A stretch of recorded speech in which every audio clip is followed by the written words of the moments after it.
Bonjour, il y a quelque temps je vous ai présenté une vidéo que j'avais tournée il y a un peu plus d'un an avec l'ouverture de boîte d'une très grosse boîte de Revell qui réunissait des vaisseaux emblématiques de Star Wars dont le TIE de Vador, le X-Wing, le Y-Wing et je suis en train de travailler sur tout ça.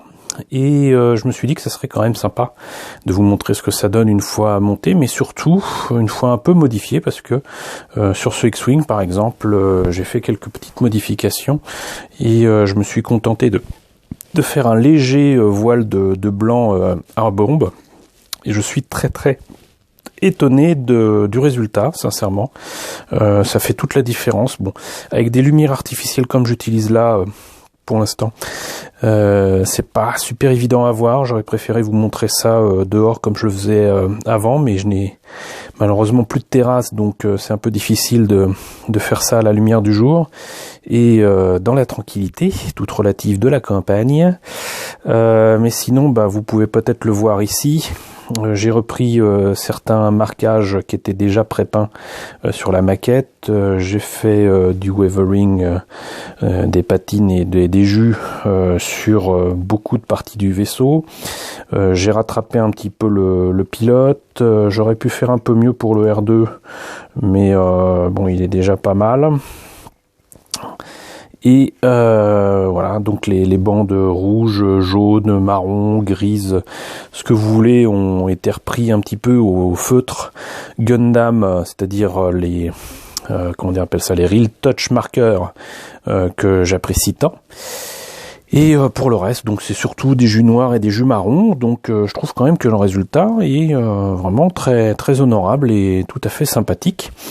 Mais je l'ai pas en fait totalement terminé, puisque j'ai comme projet d'éclairer les tuyères, les moteurs du X-Wing, et pour ce faire j'ai commencé à faire des trous à l'intérieur. J'ai pas terminé, je voulais essayer de couper ça manuellement et ne pas utiliser une Dremel ou une perceuse. Finalement je vais certainement être obligé de passer par cette étape là, parce que j'ai pas envie de passer des heures à limer tout ça pour obtenir ce que je veux. Donc je voulais vous montrer un petit peu ce que je vais faire là dedans. On peut de toute manière aussi tromper un petit peu les gens en utilisant des cabochons, comme j'aime tant ici, donc des demi-sphères pour mettre dans le moteur. J'avais choisi au départ des petits cabochons qui étaient quand même beaucoup trop petits, mais je pense que avec ces trucs qui sont d'ailleurs un petit peu roses, qui correspondent à peu près à la comment dirais-je, au reflet que peuvent émettre les moteurs de ce T65, si ma mémoire est bonne. Et vous voyez que, je sais pas si ça se voit avec cette lumière là, pas trop, hein, pas des masses, mais je les ai mis dans les tuyères, dans les moteurs.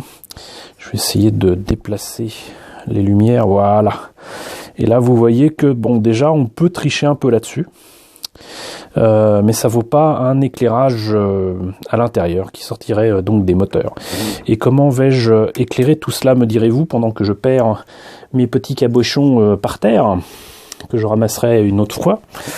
Eh bien je vous répondrai que j'ai depuis quelque temps le projet d'utiliser les guirlandes électriques, les guirlandes à piles qui sont proposées chez Jiffy. On trouve des guirlandes comme ça à piles qui sont proposées à 1 € les 10 LED, 2 € les 20 LED et 3 € les 40 LED. C'est relativement intéressant. Alors là, tel que ça passe à l'écran, ça me plaît pas. Mais moi ce que je vois, c'est donc des LED rouges avec une lueur assez sympa, et qui peuvent passer dans les moteurs. Pour l'instant, je n'ai pas coupé les LED dont je n'aurais pas besoin, puisque je ne vais pas tout utiliser.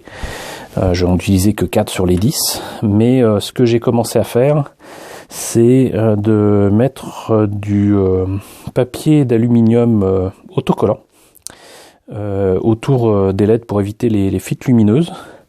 Parce qu'on l'aura remarqué ici, par exemple, c'est transparent, donc ça fuit. Là, ça n'est pas transparent et du coup, la lumière est quand même beaucoup plus forte et va passer directement dans le moteur si je décide de le placer dans le moteur du X-Wing. Donc voilà, l'idée c'est de placer ces LED dans les moteurs et ensuite de mettre les petits cabochons, puisque là aussi l'intérêt de ces cabochons c'est que l'avoir la LED directement. Alors là, et encore une fois à l'écran vous pouvez pas le voir, mais moi ce que je vois c'est que si je mets le cabochon, alors est-ce que non, c'est trop brillant. En tout cas moi à l'œil nu ce que je vois c'est que le cabochon permet de diffuser la lumière de manière un petit peu plus homogène et ça rendra beaucoup plus beau. Donc voilà, c'était pour vous présenter ce X-Wing que j'ai monté, que j'ai commencé à peindre, qui est pas tout à fait terminé pour certains détails, mais qui est très près de l'être et qui, je l'espère, sera très bientôt éclairé. Voilà, pour faire un petit peu comme dans le film, et du coup il sera, je le coincerai exprès en mode combat. Donc avec cette forme caractéristique de X pour les ailes. Voilà, écoutez, j'espère que cette vidéo vous a plu. Si c'est le cas, n'hésitez pas à la partager. N'hésitez pas aussi à me dire ce que vous en pensez. Et je vous retrouve très bientôt pour de nouvelles vidéos autour des maquettes Star Wars.